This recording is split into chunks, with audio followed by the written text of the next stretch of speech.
રાજકોટ જિલ્લાના ઉપલેટામાં બ્રહ્મલીન સંત પૂજ્ય મોજપુરી બાપુની 35મી પુણ્યતિથિએ સંતવાણી સહિતના કાર્યક્રમ યોજવામાં આવ્યા છે। ઉપલેટામાં મોજ નદીના કાંઠે આવેલા પુરાણા ઐતિહાસિક રમણીય જડેશ્વર મહાદેવ મંદિરના બ્રહ્મલીન સંત પૂજ્ય મોજપુરી બાપુની 35મી પુણ્યતિથિ નિમિત્તે મોજ આશ્રમ ખાતે પૂજન અર્ચન ભોજન પ્રસાદ તથા રાત્રે સંતવાણી સહિતના કાર્યક્રમનું આયોજન કરવામાં આવ્યું। આ સંતવાણીમાં લોક સાહિત્યકાર દેવરાજભાઈ ગઢવી, ભનુભાઈ ઓડેદરા, ખેંગાર ગઢવી, અલ્પા પ્રજાપતિ, નારાયણભાઈ આહિર સહિતના કલાકારો તેમજ લોક સાહિત્ય, ભજન તેમજ લોકગીત, દુહા, છંદને રમઝટ બોલાવવામાં આવી છે।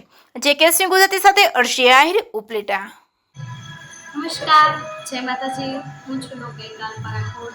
આ બધાને જણાવતા ખૂબ આનંદ થાય કે આજરોજ અમે ઉપલેટા આશ્રમ એટલે કે જડેશ્વર મહાદેવનું ભવ્ય મંદિર તેમજ સાથે મોજ નદી કે જ્યાં ખૂબ સરસ આવો આશ્રમ છે અને બાપુ એવા પૂજ્ય બાપુ મોજપુરી બાપુની આ 35મી પુણ્યતિથિ નિમિત્તે ભવ્ય સંતવાણીનું આયોજન કર્યું છે, જ્યાં પૂજ્ય બાપુ અખંડ આનંદ બાપુ દ્વારા આવું સરસ મજાનું કાર્યક્રમનું આયોજન કર્યું છે।